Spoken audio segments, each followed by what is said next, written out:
Today we're going to talk about SALT scoring. So SALT is an acronym. It stands for Severity of Alopecia tool, and it's a way of recording the percentage surface area of the scalp that is bald.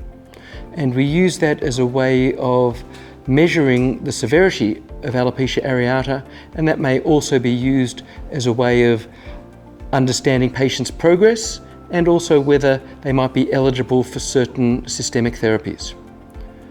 The way in which I record it in my practice is for each patient on each visit, I record their baseline SALT, I record the SALT from their last visit and the SALT from today. And that gives me a really good understanding of the patients, where they sit in terms of how their disease is progressing compared to when it was at its worst, and how it's progressing compared to when it was at its last visit. To do SALT scoring, we divide the scalp into 4 areas. The main area is the top of the scalp, and that accounts for 40% of the scalp surface area. And the remaining 60% of the scalp surface area is broken up into 3 zones. Now, if your ears were a little bit further forward, each one of those zones would be 20%. But because the ears are where they are, it turns out to be 18%, 18%, 24% to make up the remaining 60% of the surface area of the scalp. To further simplify it, we break up the zones into quadrants, and each of those has a numerical value, and that helps us score them.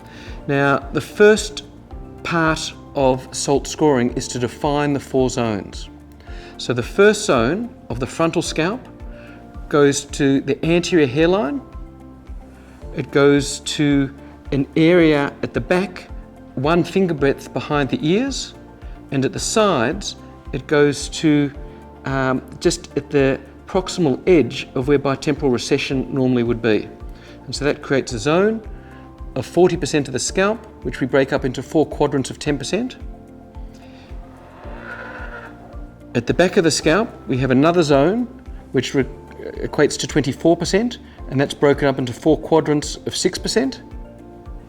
At the sides, we have an area that goes from the top to 1 finger breadth behind the ears, and that's broken up into 4 unequal quadrants, 2 of 5% and 2 of 4%, to give you a total of 18% for the quadrant, and the same thing happens on the other side. And so the 18% above the other ear, 24% on the occipital scalp creates 60% compared to the 40% over the frontal scalp. Now, when you're scoring these zones, what you try and do is work out the areas that not only are completely bald, but the areas that are diffusely thin. And so in your mind's eye, what we'll often do is we'll shuffle the hairs across to work out how much of that particular zone on the scalp is devoid of hair.